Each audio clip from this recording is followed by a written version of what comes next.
The symposium, as in the past, is timed to coincide with the awarding of this year's Bradley Prizes, which are given each year to a group of distinguished scholars, intellectuals, and engaged citizens who have made important contributions to our country. And we join in congratulating this year's winners: Michael Barone, who's on our panel this morning, Paul Gigot, Bradley Smith, and John Taylor. Congratulations to all of them.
The kinds of questions that conservatives, including politicians, analysts, activists, journalists, as well as citizens in general, will have to think about in the coming months and years.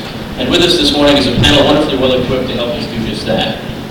The conversation will be moderated by Bill Kristol, who of course hardly needs an introduction around here. Bill is not only the editor of the Weekly Standard and a regular Fox News contributor, he's also the chairman of the board of National Affairs and was one of the recipients of last year's Bradley Prize for his many contributions to conservative causes and American ideals. Bill will introduce our panel and we'll get things started. So let me just have us begin and turn things over to Bill. Thank you, Paul. I'll take a moment to actually say a word. I'm biased since I am chairman of the board of National Affairs, but I've done none of the work. You all on this excellent team, Dave Klein and the others who've done the work. And this is really a terrific magazine for those of you who haven't encountered it yet. This is the fourth issue. It's already had a huge impact. Actually, one of the articles is most cited and I think most commented on was Bill Chandra's article in the first issue on Obama and the policy approach, which I think actually is extremely relevant to his speech last night and his whole way of thinking about public policy programs. I see Bill has another article in the new issue, which is literally hot off the presses. I think you're the first people to have this issue, and that's worth a lot. Hurry out of here and go on eBay. I think there's some real profit-making opportunities. Anyway, I just want to say a word that how proud I am just to play that small role in helping launch National Affairs. It was designed as a successor to the public interest, the magazine my father co-edited for 40 years, which gracefully folded in 2005, 4 years ago.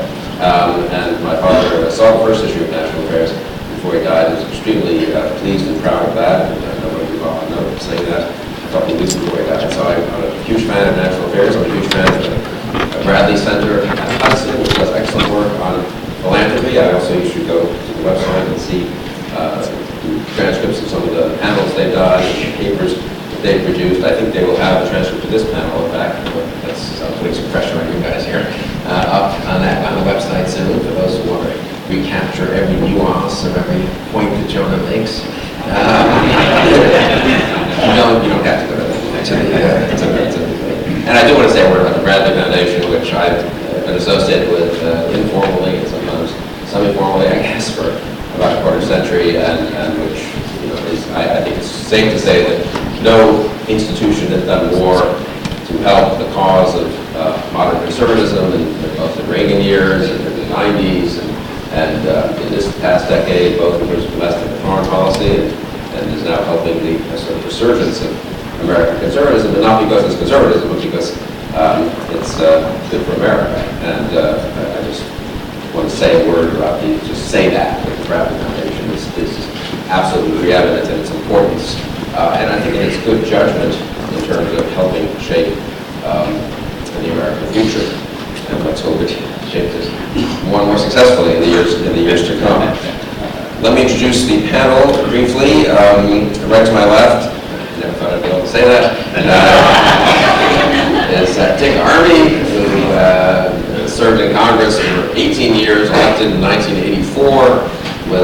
that initial wave of Reagan conservatism, had legislative successes as early as his first term, even though a backbench minority congressman. Of course, very involved in the Contract with America. I think I would say, congressman most responsible for designing the Contract with America and making that so central to the '94 campaign. Served as majority leader for 8 years, from 1995 to 2003. And, very relevant to this panel, has been central in his position as chairman of, chief head of Freedom Works to the rise of the Tea Parties in the last couple of years. So it's a great pleasure to have Dick Armey here. He's also an economist, actually a PhD economist, but I thought I would mention this. I might just predispose you against him. He's overcome that burden in his excellent political career. To Dick's left is Jonah Goldberg, an old friend, founders of, maybe the founder of National Review Online, syndicated columnist, the author of the excellent and best-selling book, Liberal Fascism, which really, I think, has had a major impact on how we think about the 20th century America, and how we think about current issues in public policy and public philosophy. It's a great pleasure to have Jonah here. To his left is Michael Barone, another old friend who, as you've all said, will be a recipient of the Bradley Prize tonight, co-editor of the absolutely invaluable Almanac of American Politics, author of many books, author of a syndicated column in the Washington Examiner. I would say that you should all, at the end of this panel, urge Michael, this has been something I've been working on for a while, to update his really spectacularly good, I think the best book, in my opinion, on 20th century American history. I didn't offend anyone else in the room by saying this, but one of the best books. He wrote Our Country, The Shaping of America from Roosevelt to Reagan, which came out just after Reagan, I guess, in 1990, I think. That book really used an update, if you would consider updating it and capturing the 2 decades since Reagan. So people should pester Michael to do that. You read the chapter on the Clinton. I'm not even touching that. And then this empty chair is not for Elijah or Tea Party protester to storm the gates.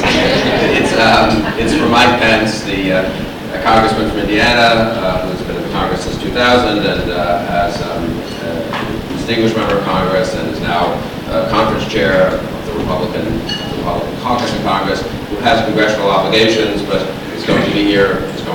I think I'm being told he's about to join us and may have to leave early because of other congressional obligations, but it's a great pleasure and honor to have Mike with us as well. So we will begin. Mike will slip in and slip out, and we won't make a big deal of it, but we'll have a discussion here, really a real discussion, no speeches, and do that for about an hour, and then take questions and continue the discussion with you all. So let me ask Dick Armey to begin, since you've been so involved in the Tea Party already, in the capacity of Freedom Works. Tell us a little bit about what it means. Well, let me just introduce this by introducing you to who is a grassroots activist within this movement. I have been involved with small government grassroots activism, focusing largely on the economic issues of fiscal responsibility, restraint of big government's lust for power, and individual liberty all my years in office. I have an instrumental relationship with grassroots activists in my own legislative work. You can document the working relationships. We used to call it the inside-outside model. What you needed was a handsome hero on the inside. That was me. Some of the problems with the Republican Congress. I don't have any self-promotional stuff from you guys. But we needed somebody energetically on the inside, working on the outside to persuade the other members to. What I've known about grassroots activists is that they are first, in fact, people who are devoted to big ideas.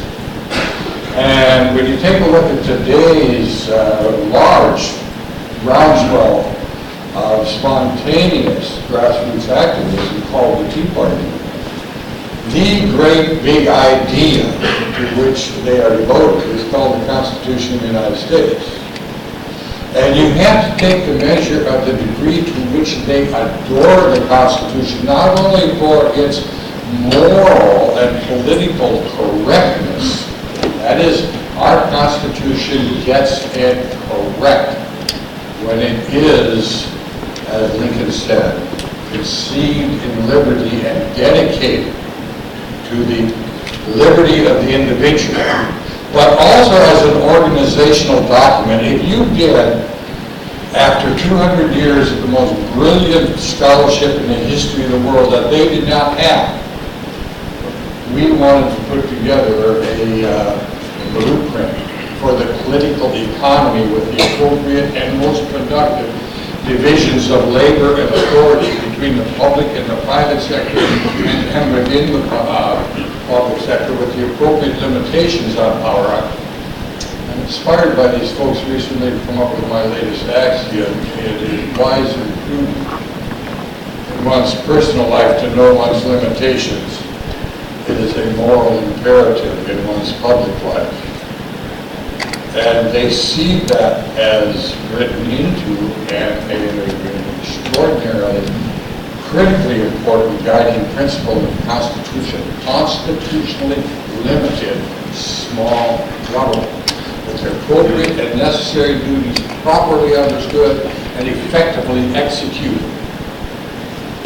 They also understand that given our constitutional heritage, they as private citizens should be free to enjoy the luxury of ignoring their government while they're confident it does its assigned task with a degree of proficiency and restraint, so they need not fear it. And today they rise up in a matter of acute distress, where they fear this government has not understood the lessons of its own founding documents and will trespass against their freedom, their liberty, and good common sense. In other words, not only is it so precious that we now rise in defense of our liberty by defending this great idea called the Constitution of the United States, but in the practical business of life, let's defend what works. And so what you hear from these folks is, I'm out here for the first time in my life, never having done this sort of thing before, never wanting to ever have to do it, and wishing I didn't have to be here, because I'm afraid they're going to ruin my country. They're going to run it into bankruptcy. They're going to make what has been the practical American genius of efficiency, productivity, and prosperity turn into the malaise of Europe, just because they don't understand the division of labor. And finally, they're acutely aware of another great idea: division of labor works when people mind their own damn business, and this government doesn't have enough sense of restraint and responsibility to do that. And they're just there. These folks are as ordinary as you and me. There's not a mean bone in their body. They love America. They love their grandchildren. They love one another. And they're scared. I have watched 5 waves of grassroots activism for small government, constitutionally limited government. 3 of the 5 waves, Goldwater in 64, Reagan in 80, and the contract in 94, were waves of optimistic hope and expectation. It was kept on a month. With great expectations for the change we're going to see that honors our Constitution and keeps us free. 2 of the waves were waves of disappointment, angry disappointment.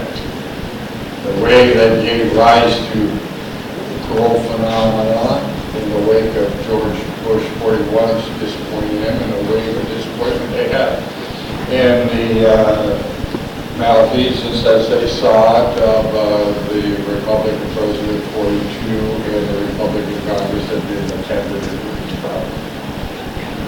And this wave is the largest wave of all because it is a wave that is born out of fear and despair. They, for the first time, they are afraid of what these folks will do to our country. And their fear, they believe to be reality-based. I happen to believe they are correct in their perception. That we now have a government that is by and large staffed with people in definitive positions of authority and responsibility who do not understand our Constitution and cherish it the way we do, and will trespass against its promise. And it is also the first internet wave. So their ability to communicate among themselves and between themselves leaves them free of the need for guidance or direction or leadership, and able to get to a truth, understanding, and information sharing that they find to be comforting, accurate, and reliable. So my final point is one of the most tragic things you see happening here, because the internet, is that it looks like or Al Gore may be the author of his own undoing. Sorry. Please forgive me for That that. was that's very good. Mike Pence, yeah. Welcome, Mike Pence, incidentally, who I've already introduced. Come back to Mike in a second. Jonah, can there be a constitutionalist populism? Can there be a governing conservatism that comes out of what Dick described as a sentiment of fear and anger? Well, first of all, I'll say how honored I am to be here.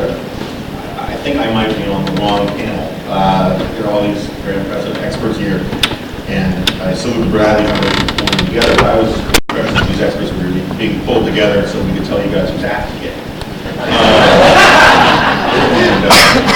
So my prepared remarks are meaningless. It's funny, the description I thought was interesting, and maybe because so many people on this panel know more about Tea Parties, I thought I would go a different direction. The description of this panel says in part that conservatism stands for tradition, high culture, social order, and moderation, none of which jive well with the populist passions of the moment. And I think that this is a very widespread conception of conservatism, particularly among its many detractors, who always like to find whichever standard is most inconvenient to conservatives around today. I have this penchant for following these arguments about how there's a wide body of literature among liberals out there. Sam Tannenhouse is the leader of this group these days. Who seem to practice the belief that the only good conservative is a dead conservative. By which I mean the second conservatives die, be it Barry Goldwater, Ronald Reagan, William F. Buckley, Irving Kristol. All of a sudden, these guys would be so disappointed in what conservatives today are doing. Now, why couldn't we just have the conservatism of Barry Goldwater, which you hear all over the place? And that's one of the reasons I love this Rand Paul thing, right? Is because finally there's actually a Goldwaterite out there, and the second one emerges and takes the bait of trying to be Goldwaterite, liberals, have to flee to their fainting couches in horror and, the sight of an actual Goldwaterite. Regardless, this idea that somehow there's this healthy tension between, the idea that there's this contradiction between conservatism and populism, I don't think is right. First of all, it was William F. Buckley who famously said that he'd rather be governed by the first 500 or 2,000 names in the Boston phone book rather than the faculty of Harvard. That is not exactly an unpopular sentiment. Now, it is true, it's a difficult position for me to take because I've for a long time been very anti-populist, and I think populism as a historical phenomenon is fairly anti-conservative. It's rooted in this idea that the people can demand whatever they want right now. William Jennings Bryan had this great line where he said, "The people of Nebraska are for free silver, so I'm for free silver. I'll look up the arguments later." And conservatism is supposed to be, as Chesterton would say, democracy for the dead. There's this idea that we are bound by constitutional order, we are bound by tradition, we are bound by certain eternal truths and eternal verities and conceptions of how things should be done, and populism tends to just want to sweep all of that aside. But I don't think that that's the populism that we have today. And I don't think it's necessarily a contradiction that conservatives embrace the populism that we have today. The populism that we have today, as Speaker Army, as Mr. Carmody was saying moments ago, was it is dedicated to not demanding that their immediate passions be satisfied by government, but is in fact demanding that government be reoriented back to its proper role and scope.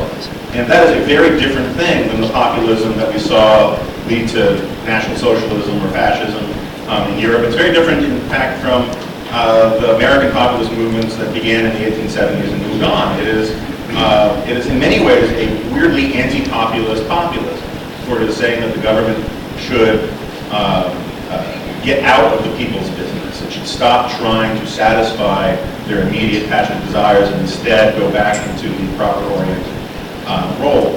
And I think that conservatives, if you go back and look, conservatives have been making the argument that we need this sort of populist energy from the very beginning. Not only William F. Buckley with the phone book, but Wilmore Kendall, who was Bill's teacher at Yale, and was sort of bridged the gap between the Buckleyites and Straussians and all the guys. Not that we didn't do all that. He was for an Appalachians to the Rockies populism. He said that we should have a strict majority rule in this country. Irving Kristol was famously enthusiastic about the moral majority and about the Promise Keepers and about the tax revolts, as Bill remembered earlier, the tax revolts in California. Because the simple fact is, if you don't have the energy that comes from below, a bunch of seminars in Washington will not carry the day. And you need the numbers, you need the troops in the field. And that's what the little old ladies in tennis sneakers were.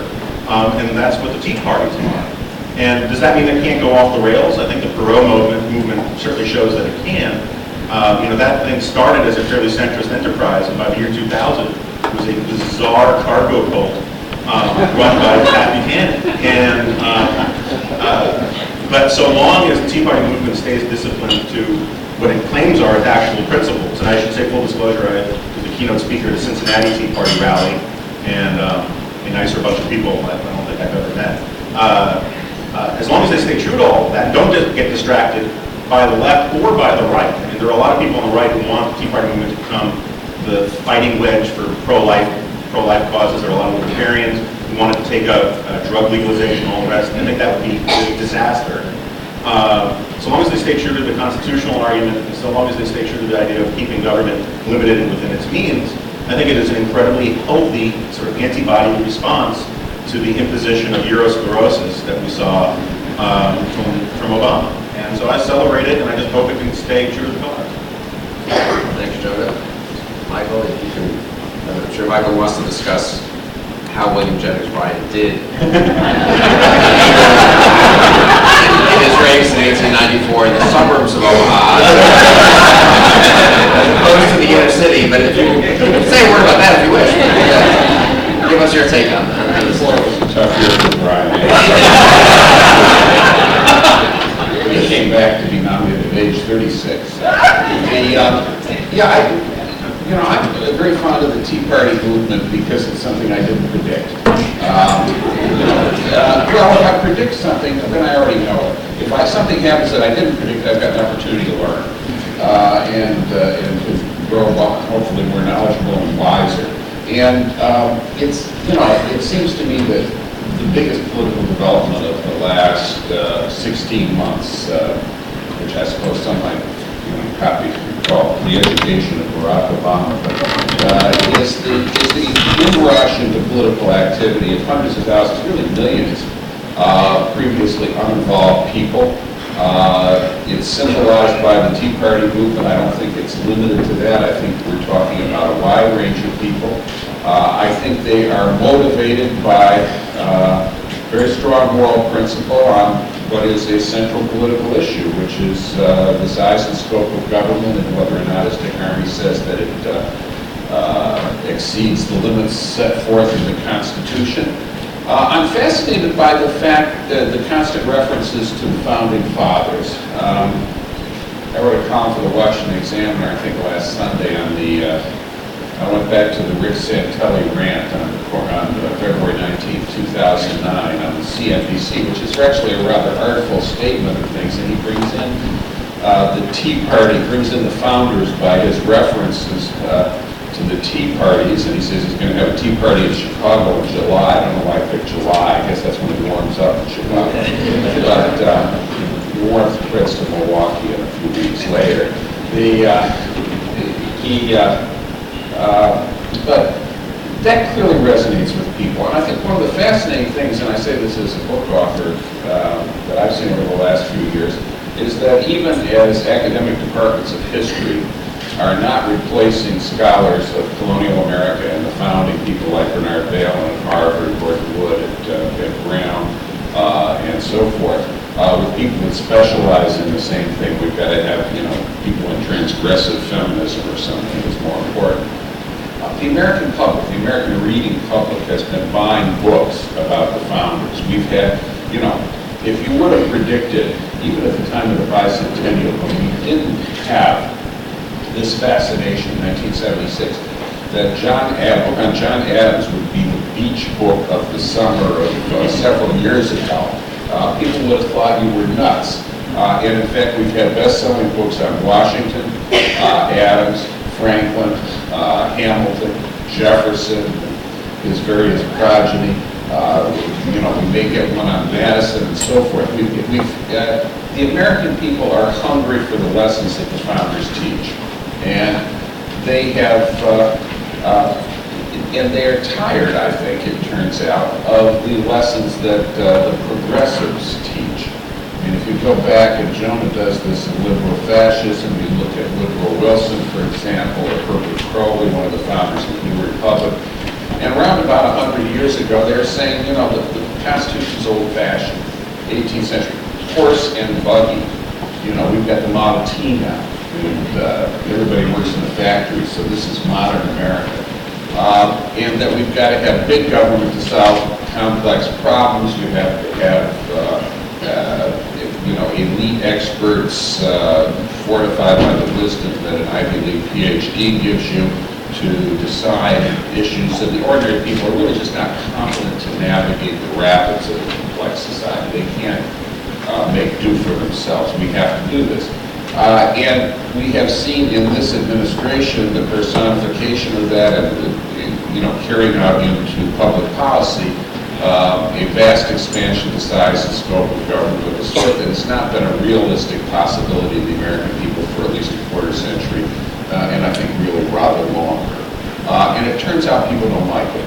The Obama administration, the Congressional Democrats came into office with the assumption, nourished by the New Deal historians, that economic distress makes Americans more supportive or amenable for big government programs. Turns out that's wrong. I made that argument in my book, Our Country, and I think, Bill, for the plug, it's $3.50 on Amazon right now. That's the price, not the ranking.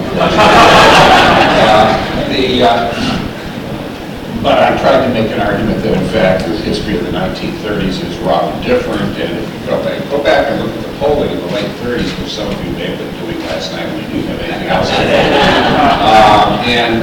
One of the things you'll see is that Roosevelt and the New Deal were not headed for a third term. If domestic issues, voters objected to, we have majorities saying the government was spending too much, taxing too much power to our labor unions, needed to be cut back, too many boondoggles, the 1930s phrase. If the 1940 election had been decided on domestic issues, the Republicans probably would have won, and our history would look a whole lot different. Roosevelt won as a war leader, as a leader, a seasoned leader in a time of war. And so that sort of, the 5 consecutive Democratic presidential wins, really 3 out of the 5 are foreign policy wins, not domestic policy wins. And I think the Obama crowd failed to understand this and thought, the political philosopher Rahm Emanuel summed it up, an opportunity too good to miss. And it turns out now, the progressives sound kind of tinny and out of date. The Model T, the Ford Rouge factory is the wave of the future. Having grown up in Detroit, I don't think so. And the founders still ring as clear as when you hit a crystal glass with a silver spoon. That's one of the fascinating things here. People have rediscovered this. When you get a bunch of new people into politics, you get some crazies and weirdos. I remember back in the Mid-Cities District in Texas, in 1984, there was a well-established local guy named Tom Vandergrift, a Chevy dealer who designed the district for himself. And they got this kind of nutty free market economics professor from North Texas State who was watching C-SPAN and decided that Congress was full of beans and that he was trying to contribute to his little bit to change it around. That's a district that I didn't see changing hands in 1984, but it did. And 10 years later, that winner was House Majority Leader. So there's risks in new people, but there's also...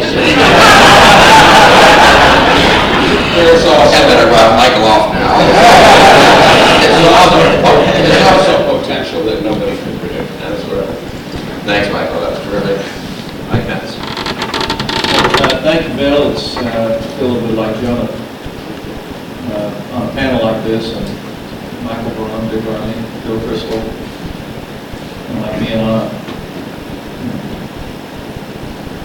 Obi-Wan Kenobi, Han Solo, Luke Skywalker, and the final speaker is R2-D2.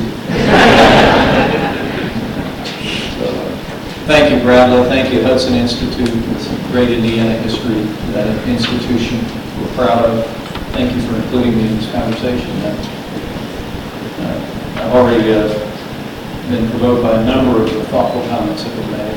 Let me just speak maybe out of my own experience with the Tea Party movement. I had the great privilege of addressing the 9/12 March on Washington, organized by Freedom Works. And I know the New York Times said there were just a few thousand people down on the National Mall that day. Fox News Channel said there were 1 billion.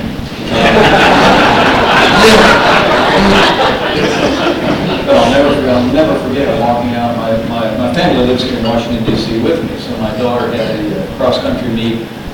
And I told Karen, this is a true story, Dick. I told Karen that when she said, "What are we got going today?" And I said, "Well, Big Army called, they're doing something out on the National Mall, and we'll run down, and do that." So we go to the cross-country meet, and we had a family picnic later in the day. So we drove down and didn't even glance over at the National Mall. I thought, with Dick involved, there'd be a good number, 10, 20,000 people down there, and it'd be a good thing for the cause. And we parked on the east front of the Capitol building, because I get free parking over there. And we walked through the Capitol building that day. I got my wife and 2 daughters with me. We come out the west front of the Capitol where the president comes on State of the Union. And I'm holding a little few remarks. I come walking out. It was 2 hours before the event started. And as God is my witness, I walked out, and what I saw in that crowd was a larger crowd than 2 out of the 3 presidential inaugurations. It was the most inspiring thing I've ever seen in my life. And my knees locked. My wife had to, she looked over at me and she gave me one of those touch on the elbow, "It's going to be okay, just stick to your speech, honey," thing. And we walked down, and it was an amazing place to see. It was literally cheek to jowl, a sea of Americans. That I'd never seen the likes of it in Washington, D.C. before. And I really want to credit Freedom Works for having a vision to bring that group together and to have the experience of visiting with those people. But that wasn't my first experience with Tea Parties. My first experience with the authentic movement was in the midst of the stimulus debate. I went home. I do town hall meetings in my district in Indiana on a regular basis. I've done them over the last 10 years. I used to be in talk radio, and it's I learned a long time ago about the inherent wisdom and goodness and judgment of everyday Hoosiers. And my wife says town hall meetings are my antidote to Potomac fever. You can come home and hear from the folks in a setting maybe just like this one here, but things that seem to make sense out in Washington, D.C. just don't really make any sense anymore. But my town hall meetings usually, draw, 20 to 30 people. And this was at Donner Center in Columbus, Indiana. It was February. It was in the midst of the debate over the so-called stimulus bill. It's a cold Monday afternoon, 2 in the afternoon. And I come walking into this community center, and the hallway is lined on either side by people waiting to get into the room where we have a town hall meeting. And so I yelled at my district director. I said, "Lonnie, call the janitor, get the key, get the door open." And he hollered back at me in February of 2009.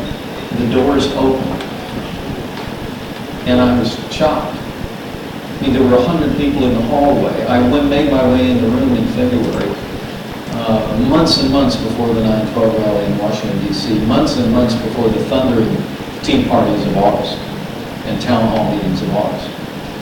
And there, in the dead of winter, on a Monday afternoon, there were 400 or 500 people gathered, turned out. And I knew something would fundamentally change. I mean, I'm a guy who, I went to Washington, D.C. It took me 12 years to get to Washington from the time I first ran to the time I'm kind of a slow thaw, as we like to say for people. But I ran in 1988, kind of before the Republican Revolution, and I was elected in 2000, kind of after it was over. You know, I was kind of a Minuteman that showed up 12 years late to the revolution. So I get to Washington, D.C., and I've got, you know, I'm all full of vigor back in the days of the rising days of Newt Gingrich and Dick Armey, ending the Federal Department of Education. First bill they handed me was No Child Left Behind. It was all about, you know, changing entitlements, transforming, devolving power back down to the states. The second Congress I was elected, they handed me the Medicare prescription drug entitlement. Then I saw an earmarking culture expand. I saw the legitimization of what some even called as the arrival of big government conservatism, big government Republicans. And I fought against that as a member of Congress. But a lot of times, going home, I didn't always have a sense that people knew the battles that we were fighting among our own. But that all changed on that February day. Something happened. And I want to close by suggesting to you what I think that was. So I think there was a cumulative effect. I think that Republicans were shown the door in 2006, not so much because we lost our majority, as because we lost our way. I think the American people saw that Republicans walked away from the principles and the practice of limited government and fiscal responsibility, and so the American people walked away from us. But there was something that happened in the intervening time between that cold February day in 2006, and I think it was the Wall Street bailout. I really do. And I'll tell you why. I'm not much for these big words. I went and Googled populism on my way over. Jonah gave a good lecture on it, and I'll read Michael up on it. I won't intellectualize it. I'll just tell you how I experienced it. I was someone who, I think I was the first member of Congress to come out against the Wall Street bailout. George Stephanopoulos read my statement to some bipartisan leadership on Sunday morning, which didn't win me some friends. But I said, look, I didn't come to Washington, D.C. to nationalize every bad mortgage in America, and I'm not voting for that bill. And what happened was it catalyzed a discussion within the Republican conference where not once but twice a majority of House Republicans voted against that Wall Street bailout. But it was a time of enormous economic turmoil. People were very anxious. Many people of goodwill thought something needed to be done. I was one of them. I just didn't think that was the right solution. I didn't think, as President Bush would argue later, that we needed to abandon capitalism to save it. I thought it was a moment where we should show restraint. We should slow down. We should think carefully. And we should act in a way that preserves freedom and fiscal responsibility and personal responsibility. Anyway, I got on the plane after that second vote and flew back to Newcastle, Indiana. There was a Boy Scout jamboree I was speaking at on that Saturday morning.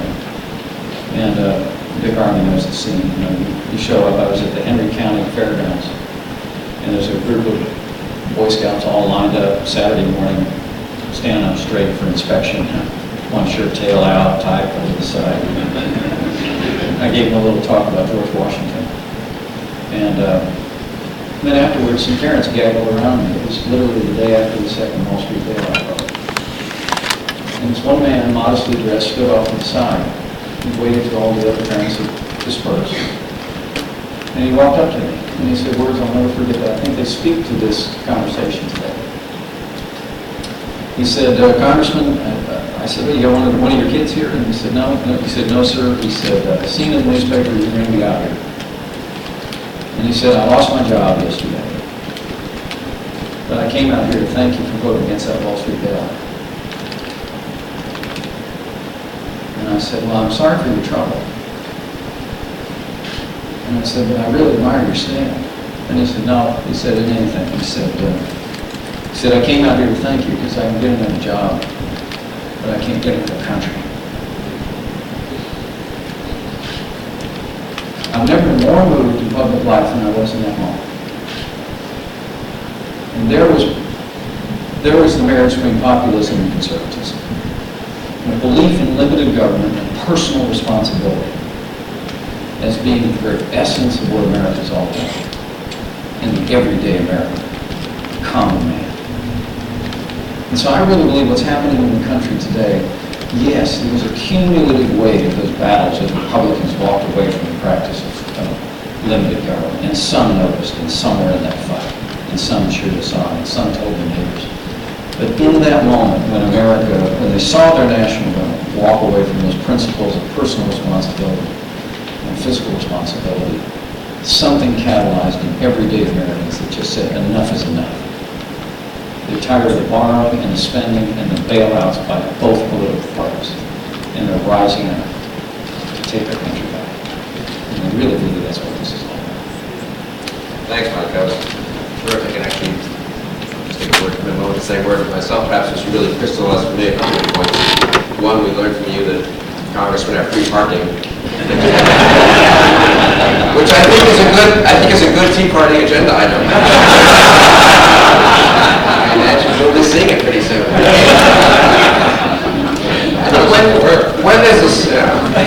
When the Congress is passing a budget with a surplus, you can have free parking. The second point, and this is actually, I think, a really interesting historical and intellectual point, and I'm curious to know what the rest of the time thinks about this, is the sort of the pre-history of the Tea Party's event. I've been struck myself, going to one or two, talking to lots of people, how much the bailout in September, October, is the defining issue for the Tea Party activists, even though it's in a sense pre-Tea Party. And I would say that was my experience too. You may not remember this, but that day, what they announced, Thursday night or Friday, it was very end of the week. I was on Fox News Sunday. That day expressed skepticism about it. I thought the arguments were miserable. I mean, Paulson had probably 2.5-page document. There was no real explanation why they needed $785 million. And I said this on TV, and I remember Chris Wallace being really astonished by this thought, but I thought it was not clear to me that McCain should support it, either politically or in terms of public policy. I wasn't sure, but I said I thought that was you should not jump with the bipartisan leadership to support it. This was regarded as this would be so irresponsible that you couldn't even think about it. I then I wrote my column, and that was the year I was writing my column for the New York Times. Year of tolerance. Every 50 years they do that, and I expressed skepticism actually. And Mike called me, I remember that afternoon from Indiana, to say, stay strong on the bailout. You're going to get a huge amount of pressure to kind of come around. I wrote my column expressing skepticism the next day. I got a huge amount of pressure from everyone, respectable economists and serious people, and people I genuinely respect. That look, we don't know exactly, that it's just too risky not to do it, and I didn't really opine much after that. I suppose one way or the other, and Congress, in any case, by the end of the week, it passed it on the second go-around. But I do very much agree that the bailout was it's a very important part of the prehistory and the bipartisanship of the Tea Parties. And I also think the Sarah Palin campaign, I was thinking about this the other day with watching Palin speak to one of the Tea Parties, was an important part of it, which happened at the exact same time, of course. Leaving aside what thinks of Palin, whether she should have been picked, whether she should, what she should do in the future, the unbelievable assault on her, and the unbelievable contempt shown by liberal and media elites for someone who didn't come from their world and didn't have the right sort of qualifications by their lights. I think also, the two of them coming together, I think September, October, which for those of us sort of inside the Beltway were following, was just the sort of the victorious Obama campaign and the losing McCain campaign. I wonder if historians will look back at the combination of the bailout of Palin and the assault on Palin as sort of the prehistory of the populist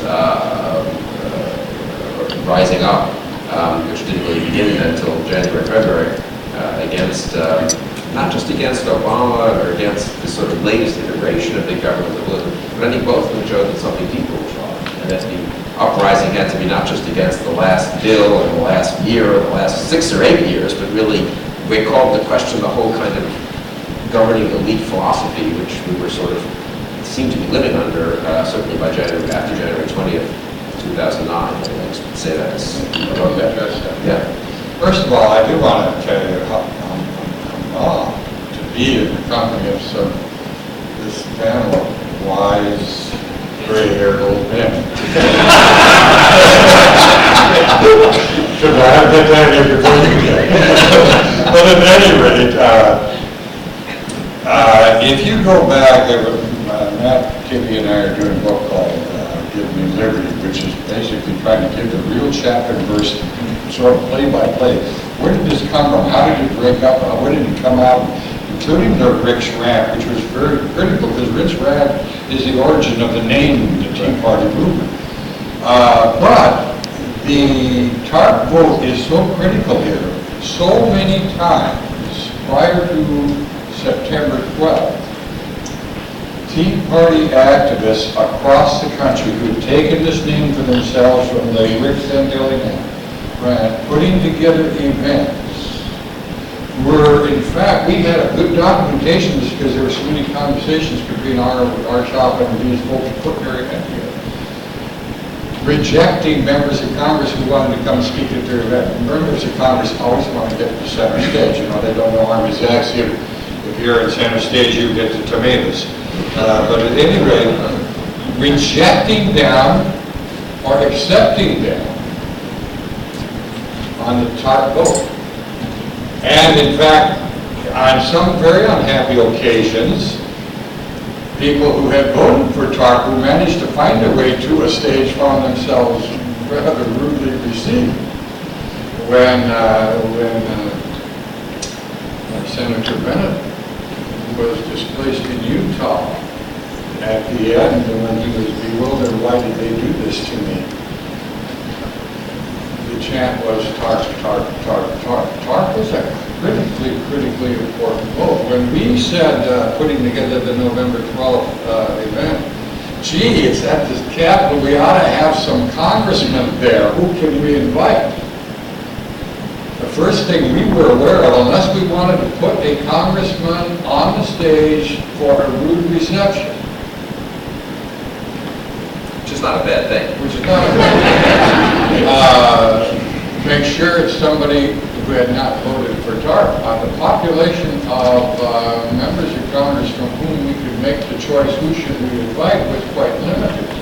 But I can tell you right now that that TARP vote, I always said that the moment of conception of this movement was when President Bush endorsed Arlen Specter over Pat Toomey 6 years ago.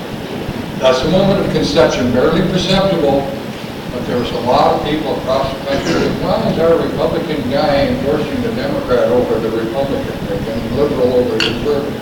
The moment of birth was that TARP vote. Why do we have so many members of Congress that forgot what our Constitution is all about? Why do we have a president who says, I've got to, I've got to destroy the private enterprise system in order to save it? What kind of absurdity was that? So don't underestimate the significance of that vote. Right, TARP was one of those issues to sort of cast a perhaps cynical political scientist eye on it. It seems to me that it's one of those issues where members of Congress, when you've got the Treasury Secretary and the Federal Reserve Chairman coming to you and saying the whole economy will collapse unless you vote for this, there's a powerful impulse to see it passed, and the typical way you pass it is by a bipartisan coalition of members with safe seats. What Dick is pointing out is that some of those seats turned out to be not so safe for Republicans. So you had Senator Saxby Chambliss with his Georgia colleague Johnny Isakson, both voted for TARP, and nearly losing in Georgia and being forced into a runoff in 2008, running behind John McCain in that state, a race he should have easily won. You got Bob Bennett rejected by the Utah State Republican Convention.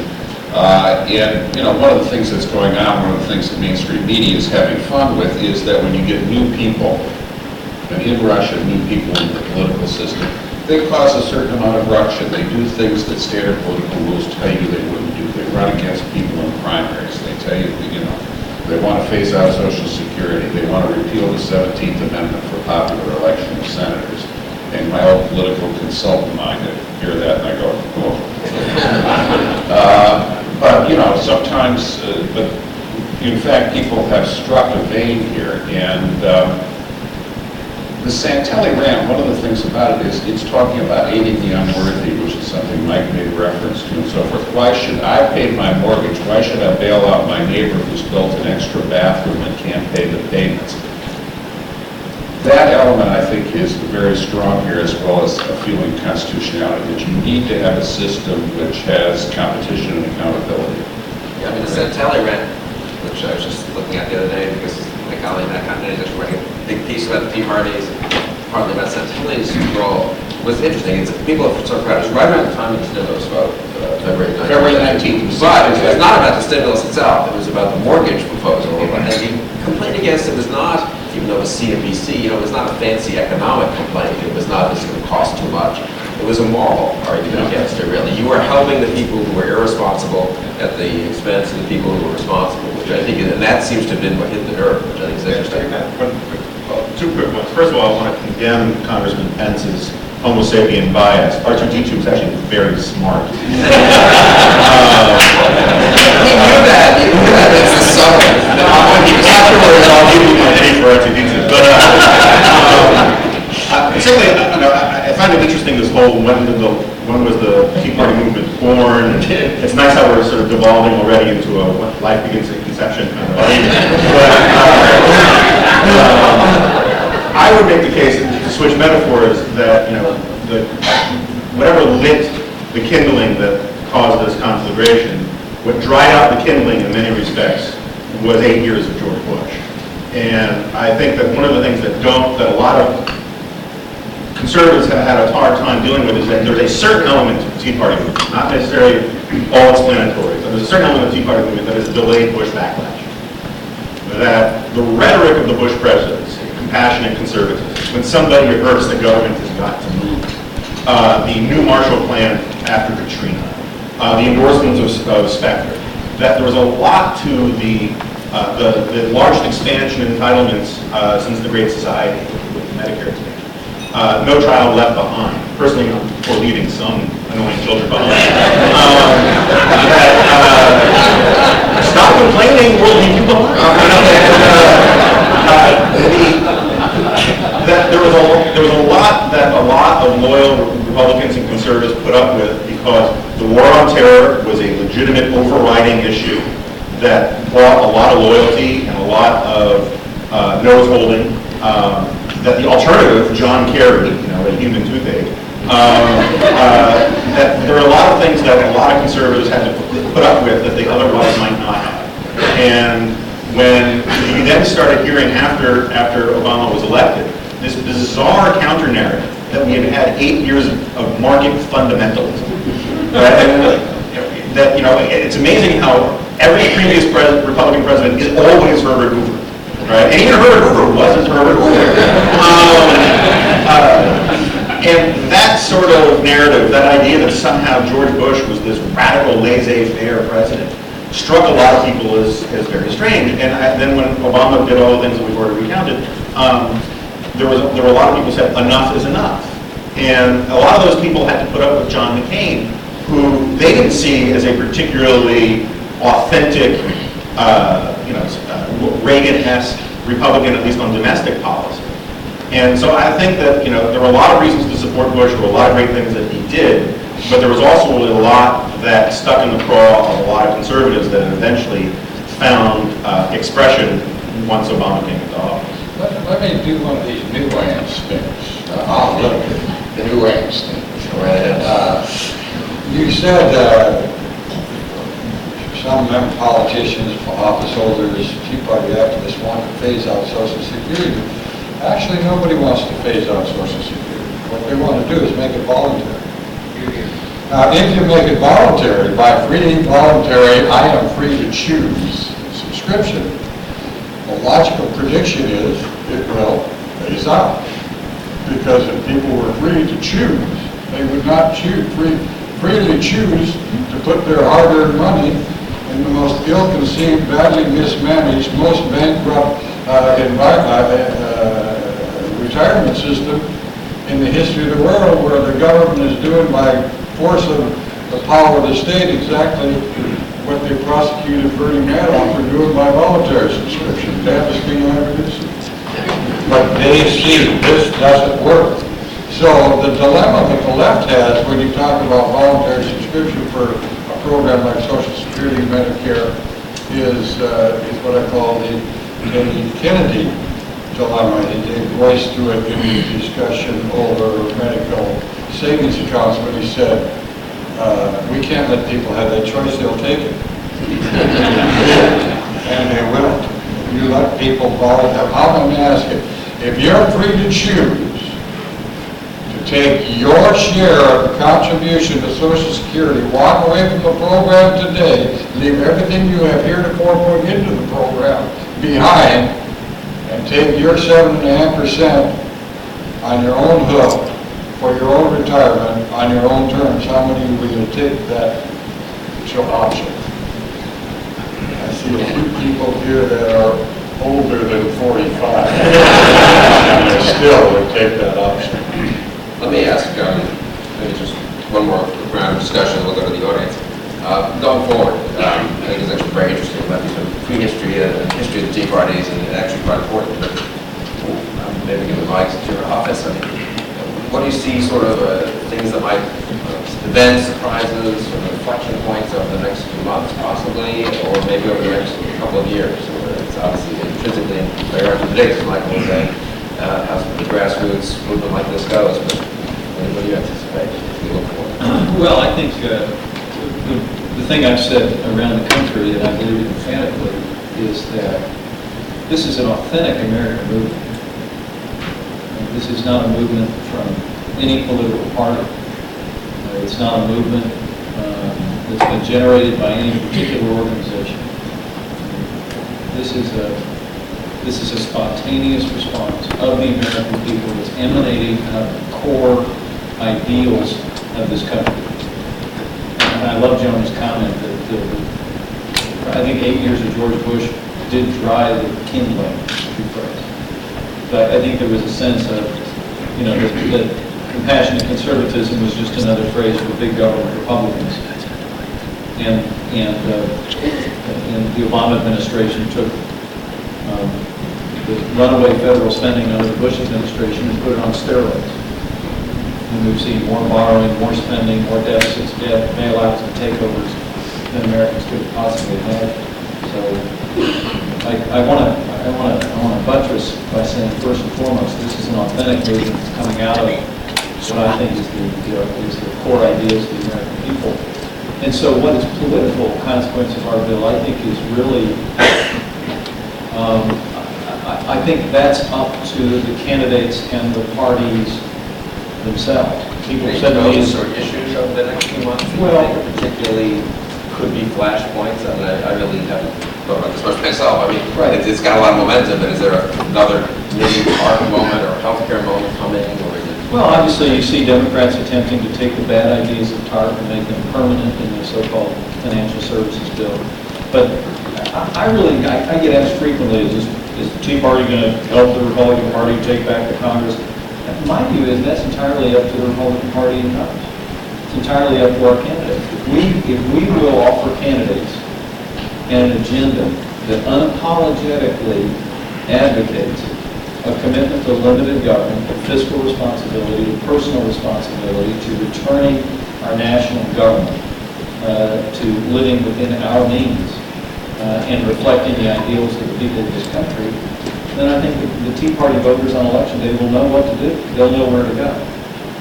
But as has been reflected on before, Michael was commenting on this, there have been extraordinary results in primaries around the country where Republicans Getting lots of people just going down to about 60%, I guess, on the amount.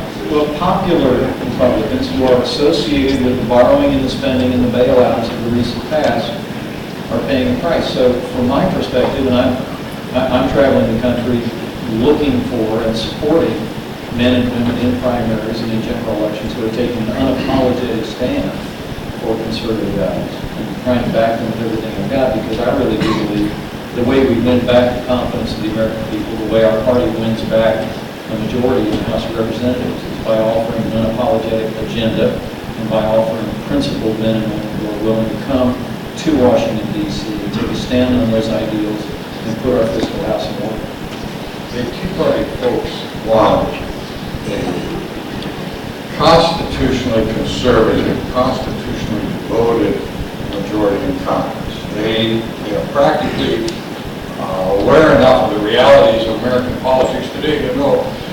their chances of getting that out of Democrats are slim to none. Any Democrat that even has such a disposition will be severely punished within their own party, as we saw in Arkansas just a few days ago. They won't tolerate it. There's nothing.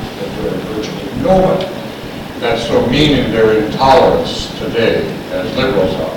And they understand their chance of even getting a champion within that party is minimal because they would be assassinated within their own parties. They try to emerge.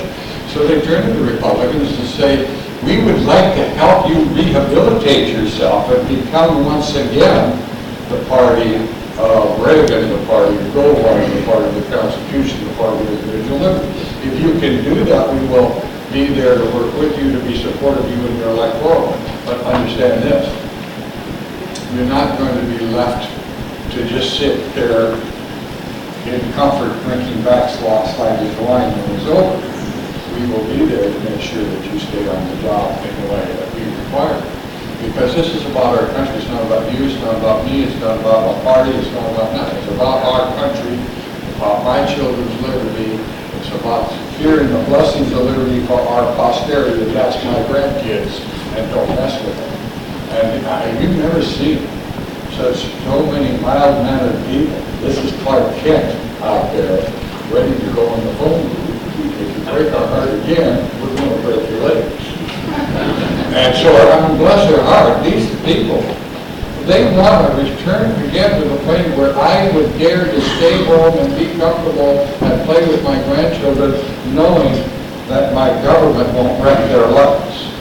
And that's what they're requiring. If the Republican Party can rise to that understanding and that kind of responsible adult restraint in office, the Republican Party can have a permanent majority and lead with permanent, constitutional, loving American citizens. So, as you point out, if I can amplify one point, Bill, and I won't belabor it, but it seems to me that offering candidates and offering an agenda that's about putting our fiscal house in order and through the process of restraint and reform, really returning our national government to some traditional boundary lines.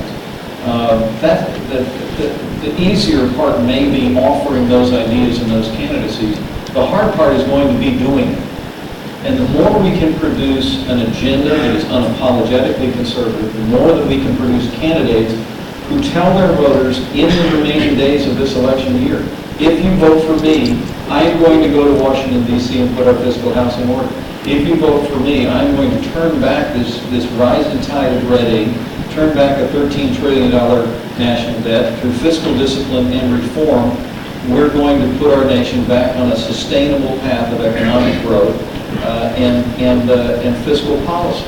But it seems to me the pathway toward being able to govern from a conservative standpoint is to produce candidates in a party that campaigns on those ideas, because it seems to me that the real challenge going forward is going to be facing our nation's problems, and that's when the Tea Party movement will really be about transforming America when we start to bring about these reforms. And I think one of the things to watch in the next few months. The office seekers got to have a problem, because you're now dealing with an elected that is acutely aware of the fact that politicians say insincere things.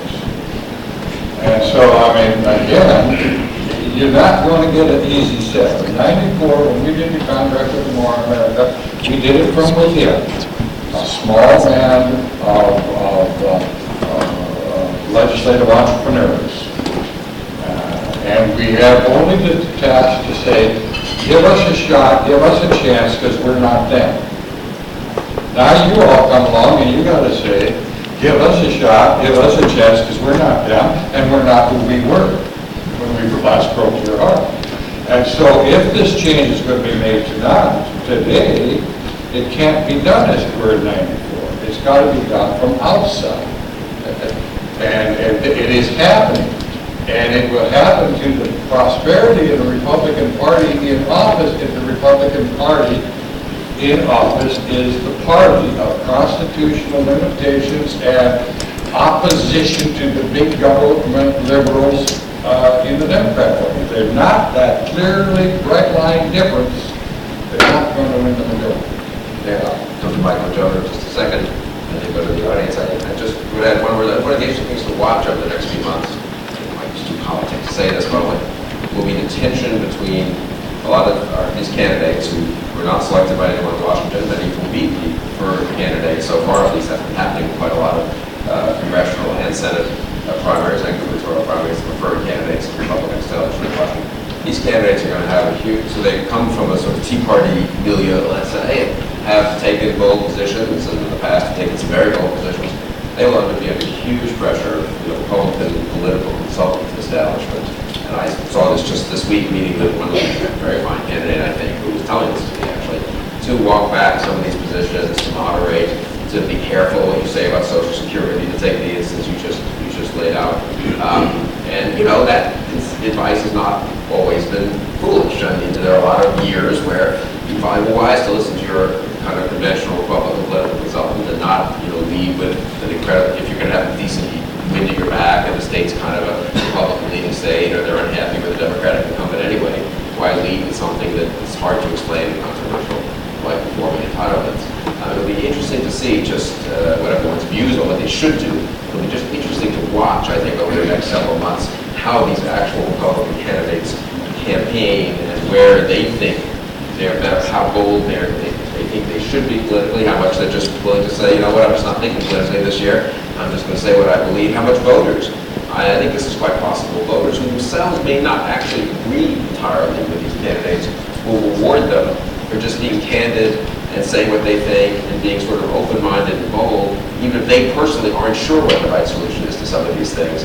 And so I think it'll be, and that does happen once a generation. You do get campaigns where, so Reagan is an obvious example, where every liberal, every conventional person, media person in Washington in 79 to 80 was, you know, the Carter administration itself, was thrilled about the possibility of running against Reagan, all the hostages to fortune he'd given over the years in his speeches, and the Cold War speech in '64, which was not exactly a winning presidential campaign, you know. And it turned out voters wanted something different than the normal person who's triangulating as closely as possible to where 50.1% of the voters are. But I think it'll be interesting to see this year. Well, I think you've also got to think ahead towards public policy. I have been surprised by the appalling and slapdash way in which the Democrats put together their major legislation. It seems to me that, you know, some of our other think tanks on the left have people that are capable of doing better than that, but they didn't. Very sloppy, and they're paying some significant price for that, as well as for, you know, the Gulf oil spill. We're not going to let in foreign ships because the Jones Act, we won't waive the Jones Act because the unions don't want it and so forth. They give What are you looking for over the next few months, Michael? Either I think a particular state, a particular race, a particular piece of legislation. No, I'm looking that could really kind of crystallize the moment. Well, I think you've got to ultimately face the question of whether or not, if you do succeed in cutting back the size and scope of government, is that going to prove to be just as unpopular as what these guys have done? We're in perilous economic times, and if you increase government, people will bitch, and if you decrease government, maybe people will too. So you have to do it right. I think there is some heartening evidence out there that this sort of thing can work, and states and localities will be important. In my Examiner column this morning, I noted that Republicans are leading or even the government races in the 8 largest states, which have nearly half the nation's population. The one where they're not is New York, where Andrew Cuomo has pledged no new tax increases, cap on property tax increase, holding spending down. Now, the is perhaps a little skeptical of Andrew Cuomo's good faith there, but I would say, you know, this is a political animal, and he knows that the people that are holding the reins, what direction they want him to go.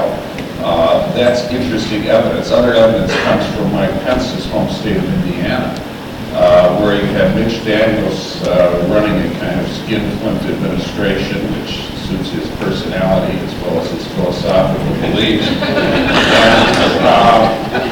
Well, he's reelected 58 to 40 in a year when Obama's carrying the state, and he gets unusual prestige. He does better in the most affluent county in the state than Ronald Reagan did in 1984. He gets 25% of the votes from blacks and 37% from Latinos. He carries the young vote 51-42, He's running ahead of McCain by double digits and all that group. That is kind of heartening evidence that if you follow through and do a good job on competence is going to be important here. It's great to have a lot of people on the wall, but if you write a piece of legislation or make a move of concession in budget negotiations that results in something happening that's as visibly chaotic or incompetent as the current government response to the Gulf oil spill, you can pay a political price. And the 95-96 budget negotiations substantively cut government a lot over a long run, but they didn't but they also had a mixed political effect that was not entirely positive. So I would just add one other note. We've been talking about Arlen Specter, and I have to reveal that actually Arlen Specter was born in the year 1200. He was here long before any of us, and will be here. He's going to switch parties another few times. So, You know, I read your column this morning, and one footnote to it, I think government cutting, limited government conservatism have a lot at stake with the two governors elected post-Obama, which is to say Christie in New Jersey and McConnell in Virginia. In this way, if they end up if they are perceived to be succeeding a year from now, a year and a half from now, by which I mean both public policy terms, as Mitch Daniels, their state seems to be doing better than neighboring states, they've been able to actually carry out public policy reforms, and that politically, this gets to Michael's very important point, they are actually reasonably popular. They don't have to be at 78%, but reasonably popular, have enough support to keep going on the path they're on.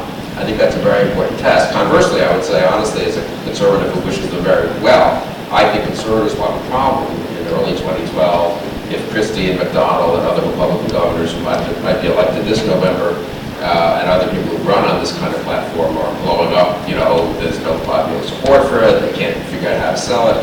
And that would sort of be a very different kind of signal. So I do think we in Washington tend to be very Washington-focused, that you could make a case that people nationally who care about this have a great stake in the success. I'd say especially Christie, this has been so visible and so dramatic, and it is New Jersey, for God's sake. Virginia is a little better. I mean, Mrs. Thatcher spent 2 years preparing for the coal strike so that they could beat the unions. It doesn't just happen because you've got a crowd happen.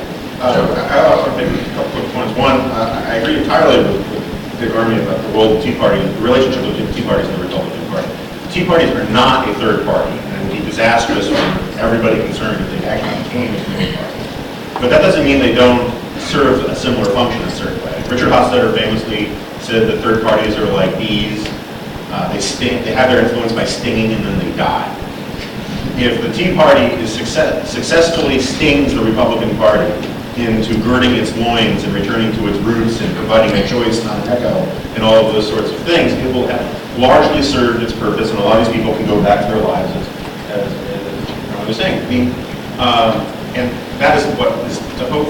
The other point, when Bill was asking about issues coming down the pipe, the one that seems obvious to me, and it's really kind of astounding to me, is how almost determined Barack Obama has been to keep the Tea Parties alive. For all of his alleged pragmatism and nuance and flexibility, ideological flexibility and whatnot, he has remained doggedly committed to the exact same agenda he campaigned on. It was amazing, we had this financial crisis, and lo and behold, the exact same things that he had campaigned on were supposedly the exact same things we needed to fix the financial crisis. As if we had had socialized medicine, we wouldn't have had foreclosures on homes or something. And last night, we saw the same thing with this oil spill speech, which I thought fell incredibly flat. And his whole argument was, this oil spill proves that we need the sort of cap and trade, Tom Friedman agenda of switching to, unicorn poop to power our guard. And it felt so flat, it felt so inauthentic, and it just simply, I don't think, worked. And it is that kind of rhetorical, not even sleight of hand, it's all thumbs. Attempts, and Byron New York got a great line today in his column where he said, look, of course, Obama had to trot out, if we could put a man on the moon, we could switch to green energy. And Byron said, well, look, if we could put a man on the moon, why can't we plug the oil leak? Exactly. I think that was the natural response of a lot of Americans. The only other issue coming forward, and it's way above my pay grade to sort of figure out, is if we have some sort of major international second crisis, that the contagion from Greece and Portugal and Spain and potentially Ireland creates a run on the euro and cats and dogs living together. I don't know exactly how it works, but if that sort of thing happens, you could really see the Tea Party ranks swell even more. Last point, and then we'll go to the audience. Let me zero in on a concrete circumstance. How do you explain a president of the United States who does not waive the Jones Act on day one? How do you, even without consequences, why was that not done?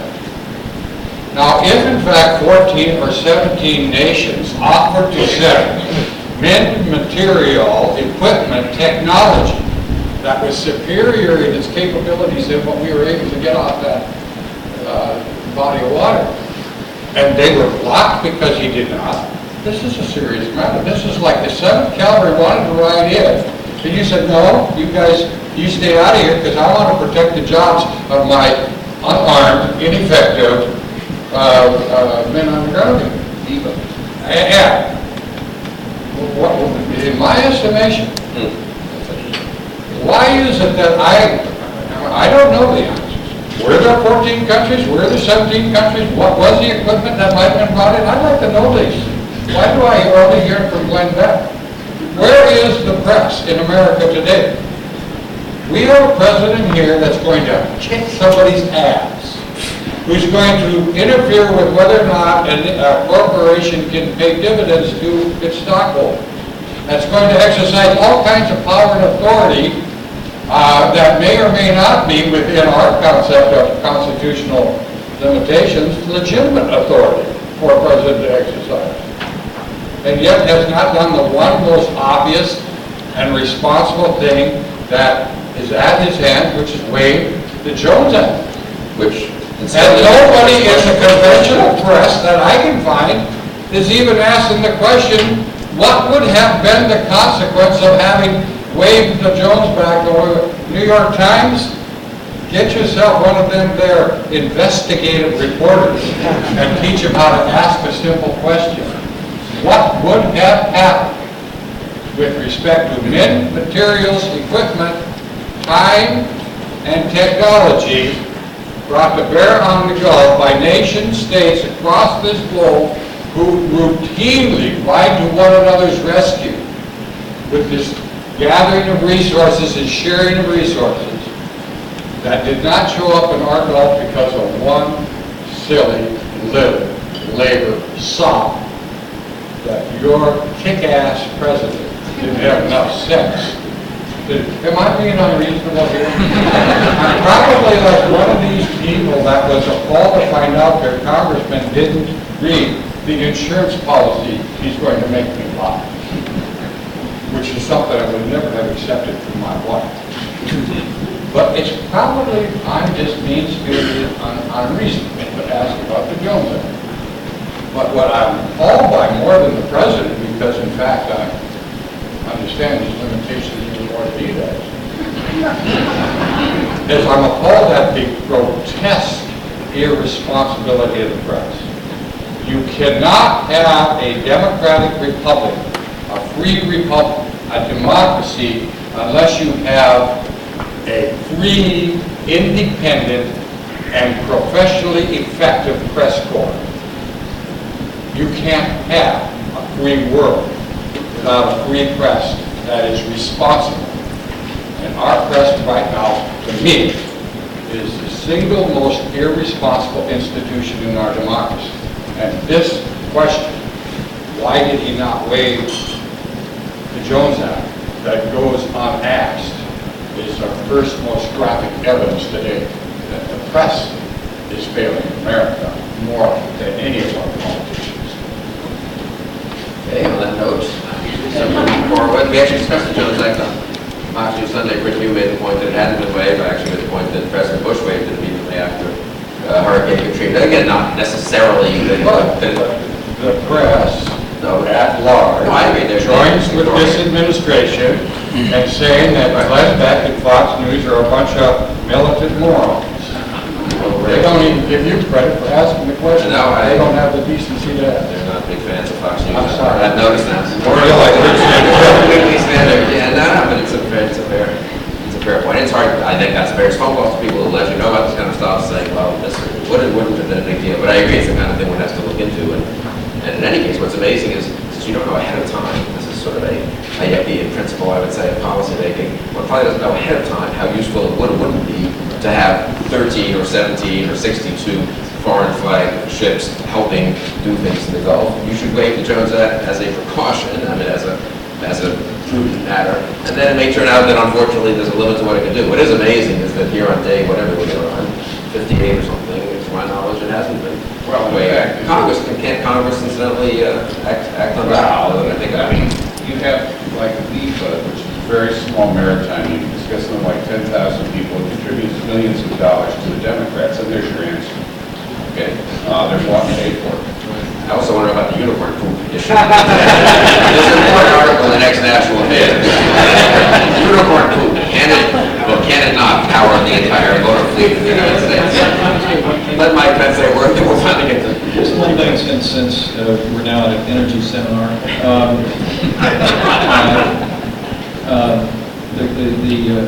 The widening Gulf spill is a tragedy for the families and the environment in the Gulf. I said yesterday, the American people don't want this administration to exploit a disaster in the Gulf to resurrect their disastrous policies on climate change. And that's precisely what the president sought to do last night. And I think it's one of the reasons, Joni, you're right, that the speech fell flat. Even apparently some friends of mine watching MSNBC were texting me. I was at my daughter's theater awards, and they were saying, wow, what's going on? Oberman and Matthews were panning the speech. But a quick historical, 90-second historical comparison to the kind of leadership we're seeing today from Capitol Hill to the White House in this unprecedented crisis in the Gulf and what happened after 9/11. I was in the Capitol Hill Police Chief headquarters, his office, with the collective leadership of the Congress at 10:15 a.m. on September the 11th. A police officer took me there because they'd been telling members of Congress just to disperse, and I said, well, take me somewhere where members of Congress are. And so this guy, not knowing I was a freshman and completely expendable and useless, walked me over to the Capitol Hill Police Chief office, and we were there. And I went up the 4 flights of stairs and into the office, and there was the leadership, not the Speaker of the House, but there was Senator Daschle, Senator Lott, there was Congressman Armey, and DeLay, and others, and the leadership of the House and Senate, Democrats and Republicans. And what happened, as soon as we gained word that the aircraft was no longer inbound to the Capitol, something that I believe was tantamount to almost miraculous happened. Everybody kind of took their jackets off, threw them over chairs, sat down around that little conference table, and started working the problem. And I watched the Democrat and Republican leadership of the House and Senate on that morning of September the 11th say, okay, what needs to come off the legislative schedule in the midst of this crisis? And what they took off the schedule, Michael, was everything that divides. I mean, they literally said, well, all right, what are bills that we can do by unanimous agreement or we can do on what's called the suspension calendar? Anything that was going to be hard, anything that would invite partisan division. I watched the Democrat and Republican leadership on that morning of September the 11th say, we're setting that aside because right now we're facing a crisis as a nation. We need to bring the Congress together and we need to focus on the problem and work the problem. And seeing the President of the United States say in the midst of this unprecedented environmental crisis in the Gulf, that, oh, by the way, I think also we ought to bring out my discredited cap and trade bill and drive that through the Congress, a bill that I think passed the Congress by 1 or 2 votes and was a dead letter in the United States Senate. It seems to me to be, it's emblematic of a leadership in Washington, D.C. that can't seem to put the priorities of the American people as the priorities of the national government. We ought to be setting everything aside that divides in this moment and working on behalf of preserving our coastline, our wetlands, the families, the economy of the region. And that the President did not do last night. Thank you. Okay, let's take a couple quick questions, and then a couple quick answers, and a couple go rounds. Is there a mic? Is that really still? Okay. Over here.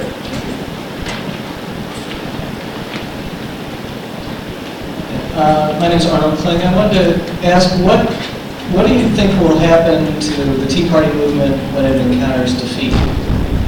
Because there are a couple of scenarios of defeat. One is that it just won't be that successful politically, and the other is it'll be successful politically, but I would imagine it'll encounter a huge amount of sort of passive-aggressive response should it be successful electorally. And do you think people will just sort of walk away in disgust or take up arms, or how do you think people will react in the wake of defeat? Well, first of all, understand, this is an authentic grassroots movement, and they're very practical-minded. My first test that I observed their practical-mindedness was the New Jersey governor's race. In New Jersey, they had the perfect conservative, the Maryland conservative, and the awful liberal. And the perfect conservative was polling at 5, 6, 7% week out, enough to throw the race to the liberal. On election day, he got about 1 or 2% of the vote. The conservative now he's 80% with us. We got rid of 100% bad, got 80% good. We saw 180% turnaround. And then we said, across the country, we said, this is good. This is good. It wasn't perfect, but we didn't let the perfect be the enemy. And so you see this. Who saw Rubio quicker than anybody else? The grassroots activists in Florida.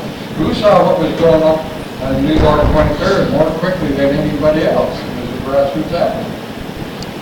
And so the fact is they're more in touch with what's really happening in the electoral venues of America.